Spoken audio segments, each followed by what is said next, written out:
So this woman ends up running underground poker games for celebrities like Leonardo DiCaprio, and she goes to prison for it, and then they end up making a movie about her.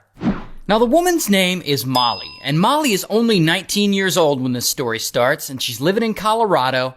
And Molly, she's got something good going for her. She really excels at mogul skiing. In fact, she's one of the best in the US, ranked third in the whole country, and she's on the US ski team. But one day, in 1998, she runs into a big problem. She's attempting to qualify for the upcoming Winter Olympic Games, when suddenly, kapow, she gets injured. And this is devastating for her. I mean, skiing is her whole life. She spent years training for the Olympics. She was really hoping to make a name for herself. Now what's she gonna do? Well, ultimately, she decides to change course and go to law school. However, before that, she plans to take a year off and move to Los Angeles. I guess just to have some good times before she has to go back to school and be all serious about studying again. So in 2001, she moves to Los Angeles, and she gets a job as a cocktail waitress. And all of that is going fine. But then, one night, she meets this dude, Darren. And Darren, he works in real estate. He also co-owns this sort of famous nightclub called the Viper Room. You might have heard of it. And Darren, he appears to really like Molly. I mean, she seems like a go-getter. So he asks her if she wants to come work for him as his executive assistant. And Molly, she's like, all right. And she goes and she works for him for a while. But here's where it gets interesting. In 2004, this famous actor enters the story, Tobey Maguire. And so Tobey apparently knows Darren. And one night, he approaches him and he gives him the idea to host a high-stakes underground poker game in the basement of the Viper Room. And if he does, he could get like A-list celebrities to come and play. And Darren is like, yeah, sure, of course, anything you need, buddy. But he's not about to oversee a poker game himself. So he turns to his assistant, Molly, and he puts her in charge of it. Here's the thing about that, though. Molly, she doesn't know anything about poker, much less running a whole game.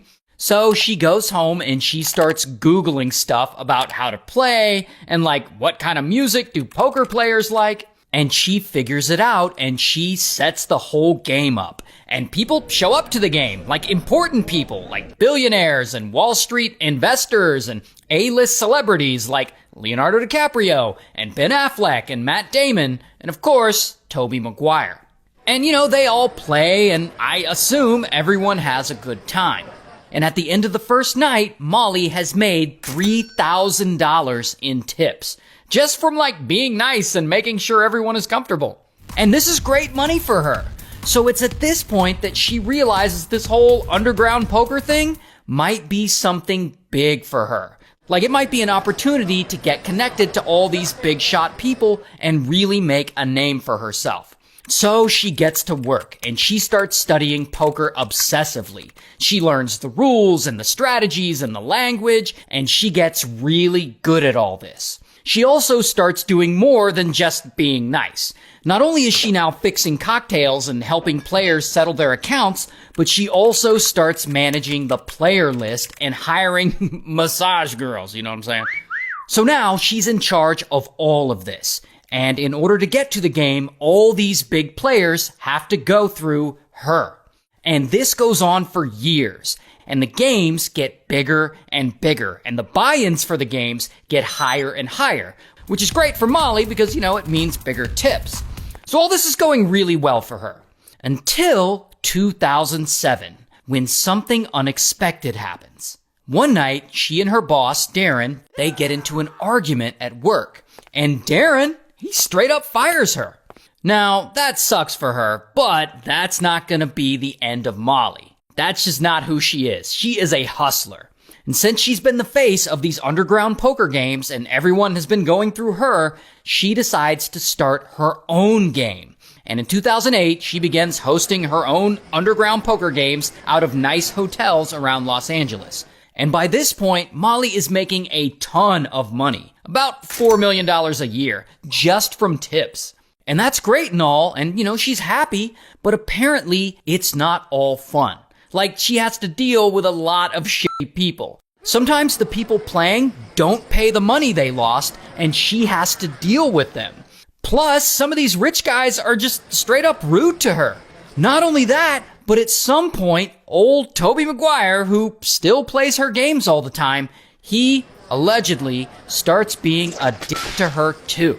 Like one night, he just begins to treat her like shit, and he offers her a $1,000 chip to bark like a seal that wants a fish.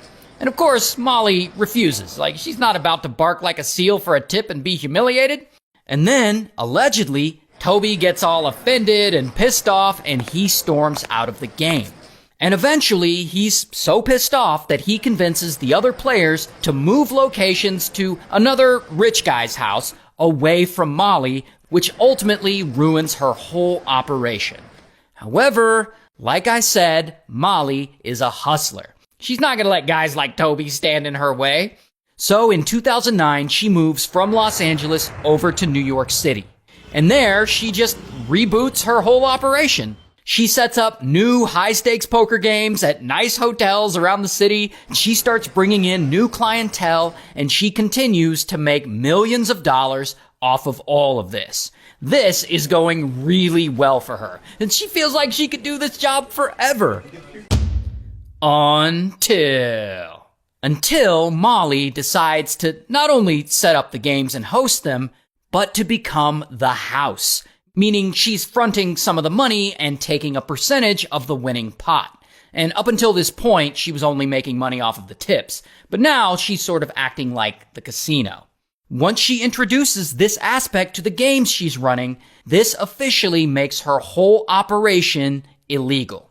Not only that, but she unknowingly isn't vetting the players that she lets into her games well enough. And she ends up accidentally letting some guys play who have ties to the Russian mob.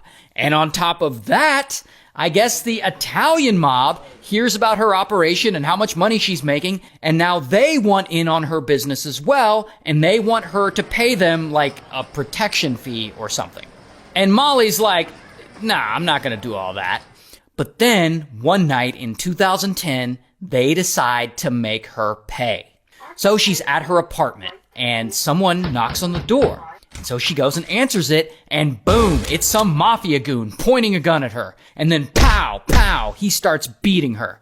After he beats her, he takes everything from her safe. Cash, jewelry, everything. Then he threatens her and her family. Now, lucky for her, the feds coincidentally end up arresting a bunch of mob members for reasons completely unrelated to Molly. And once these mob guys go to prison, they can no longer harass her. So she continues her illegal underground poker business. But then, in 2011, the FBI gets word of the game she's running, and they bust in and they raid one of them, and they also end up freezing all of her assets. And so now she knows it's about time to quit the illegal gambling business. But, unfortunately for her, it's too late. In 2013, bam, she gets arrested.